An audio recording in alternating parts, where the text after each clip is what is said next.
अरे क्या हुआ? अजी आपको इतनी सी भी समझ नहीं है? कैसे समझ नहीं है? अरे बहू सवेरे सवेरे यहाँ ठंड में सामने में बैठी है। मुझे लगता है रात को इसकी और उमेश की कुछ लड़ाई हो गई है। अरे भाई, यदि तुम्हें कुछ जानकारी भी थी तो मुझे बताया क्यों नहीं? उमेश मेरा बेटा है, थोड़ा सा गुस्से वाला है। तो क्या हुआ? बहू से कहो छोटी मोटी बातों में नाराज नहीं हुआ करते। उसे अंदर ले जाओ, ना जाने कितनी देर से सर्दी में बैठी है। जब में आपका दिमाग खराब हो गया है क्या? हाँ, मेरा दिमाग खराब हो गया है। तू अपना सही रखना। इतनी सी भी अक्ल नहीं है। बहू शादी के बाद पहली बार ससुराल आई है, कहीं सर्दी लग गई तो उसके माँ बाप क्या कहेंगे? अजी आप समझते क्यों नहीं हो? वो सामान पे बैठी है मुपत्ती लगाकर। अरे हाँ, क्या क्या कहा तुमने? सामान कहते हैं और क्या कहते हैं? हाँ, बहुत अच्छा है बहू। धर्म की बातें हैं, करनी चाहिए। तुम्हें तो कभी इसका शौक रहा ही नहीं। आपके घर में कभी कोई काम पड़ा धर्म ध्यान का? हाँ हाँ, जैसे मैंने तेरा हाथ पकड़कर मना किया था कि सामायिक न किया कर, बहू ने कैसे शुरू कर दिया है सामायिक करना। तू चाहती तो मैं तुझे रोकता भी नहीं।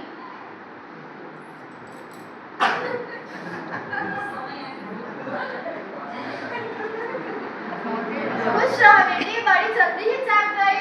बड़ी जल्दी जाके तो कौन से तीर मार ली उसने? 2 घंटे सामान की उससे चक्की चलाती तो 4 किलो अनाज पिसा था।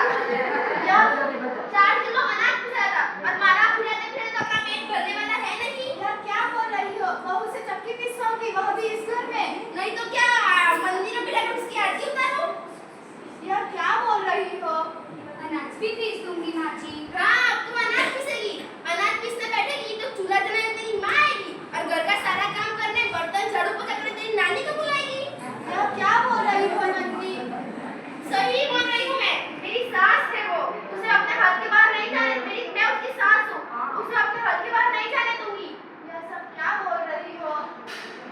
चाय लीजिए माँ जी।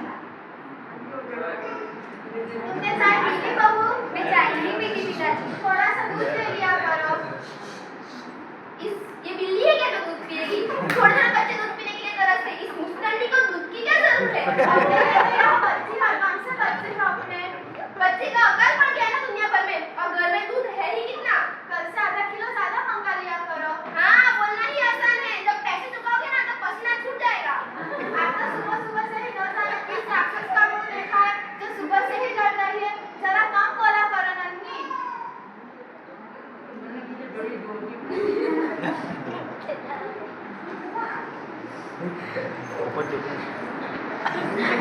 घर का सारा काम हो गया है माँ जी।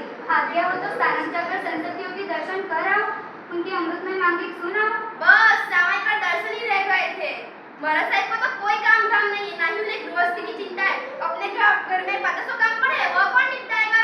बाकी के काम तो घंटे भर बाद भी होते रहेंगे। धर्म के काम में तो आपकी भी श्रद्धा होनी चाहिए। अंतिम समय में धर्म ही काम आता है। तू मुझे मत सिखा, मैं बहुत समझती हूँ धर्म कर्म में। तू मुझे उपदेश मत दे।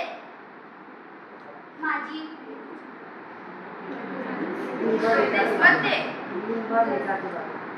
आप दिन भर बेकार की बातों में उलझी रहती है, इसलिए आपको धर्म के काम में रुचि हो गई है। चल चल, कल की छोकरी मुझे उपदेश देने आई। क्या टाइम हुआ है माँ? 8 बजे है बेटा। आज मेरे कमरे में चाय नहीं भिजवाई? क्या बात कर रही है? चाय नहीं क्यों मिला? मैं तो बहू के भरोसे ही रह गई थी, वो चाय दे देगी, नहीं तो मैं ही लेकर आती। बहू क्या बात है? उमेश को बेड पर चाय नहीं दी? माँ जी, बासी मुंह लेटे लेटे चाय पीना अच्छा नहीं होता है। सुबह उठते नमस्कार मंत्र की माला फेरनी चाहिए। खाने पीने के लिए तो पूरा दिन भी पड़ा है। गजब की औरत है तू।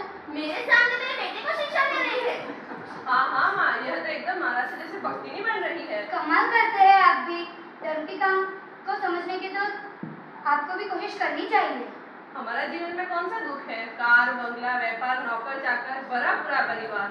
जब बिना धर्म के सारा सुख आनंद है तो धर्म करने की क्या जरूरत है? जब तक पिछला पुण्य सचित है तब तक यह सुख आनंद मिल रहा है। जब यह चूक जाएगा कि सारा आनंद नष्ट होने देर नहीं लगेगी।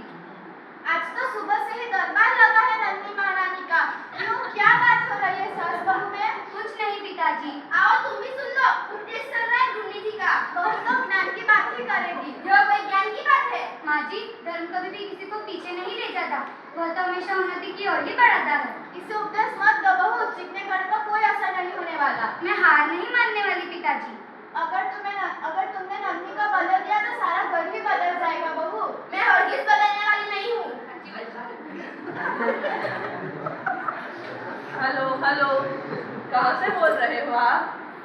क्या मामा जी को हार्ट अटैक आया है?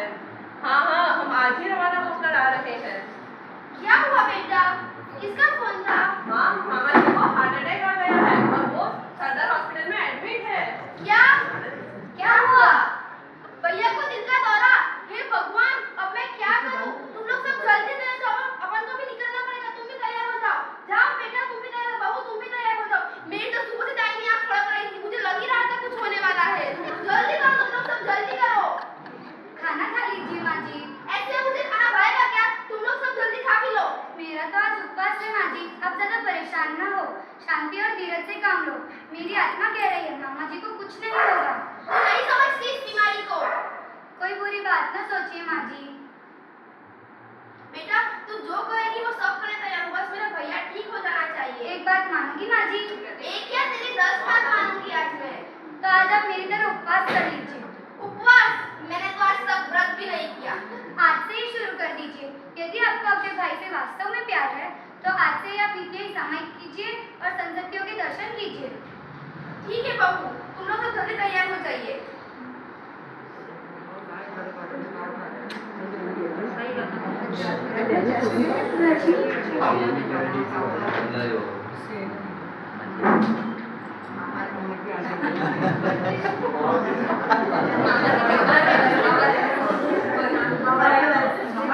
भैया भैया, अरे आ गई दीदी तुम अस्पताल से कब आए? अभी करीब 1 घंटे पहले।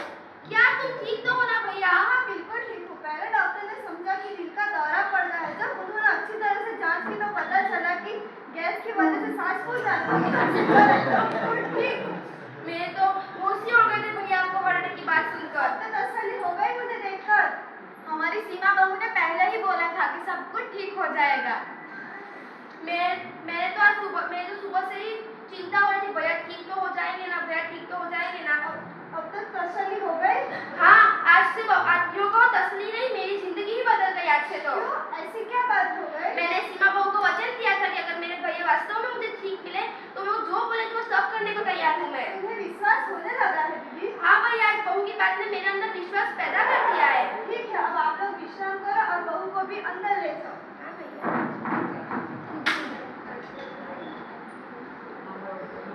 आज तो मेरी बहू ने मेरी आंखें ही खोली, मेरे भैया सचमुच ठीक मिले। अब से मैं मेरी बहू को हमेशा अपनी बेटी की तरह समझूंगी, उसे कभी भी मैं दुख नहीं पहुंचाऊंगी और मैं भी सामायिक करूंगी और उसे भी करवाऊंगी। आप तो सचमुच में महान हो माँ जी। सौभाग्यवती भव, आयुष्मान भव।